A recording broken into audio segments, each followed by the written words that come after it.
আলু নিয়ে নিয়েছি এবং একটা বাটিতে সয়াবিন দিয়েছি জল দিয়ে, একটা সিটি হতে দেব। সয়াবিনটাকে আমি ম্যারিনেট করে নেব। দেব নুন, গোলমরিচ গুঁড়ো, আদা কাঁচা লঙ্কা বাটা, ফেটানো টক দই। এটাকে জাস্ট মাখিয়ে নেব। কড়াইতে 1 চিমটি হলুদ, সেদ্ধ করে নেওয়া আলুগুলোকে ভেজে নেব।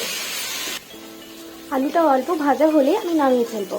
আর কিছুটা পরিমাণ তেল দিয়ে কিছু টুকরো দারচিনি আর এলাচকে আমি থেতো করে নিয়েছি। দিলাম 1 চামচ পরিমাণ কালো জিরে, মিডিয়াম সাইজের পেঁয়াজ কুচি, 1 চামচ পরিমাণ আদা কাঁচা লঙ্কা বাটা, ধনে জিরে লঙ্কা নুন এবং হলুদ জল দিয়ে একটা পেস্ট বানিয়ে নেব।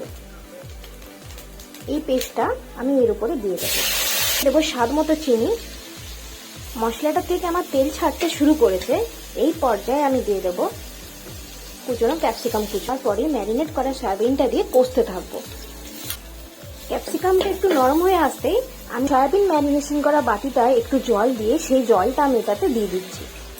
গ্রেভিটা একটু ফুটে উঠেছে, এই পর্যায়ে আমি ভেজে নেওয়া আলুটা দিয়ে দেব সামান্য পরিমাণ জল এবং চিনি। উপর থেকে দিয়ে দিলাম সামান্য পরিমাণে ধনেপাতা কুচো।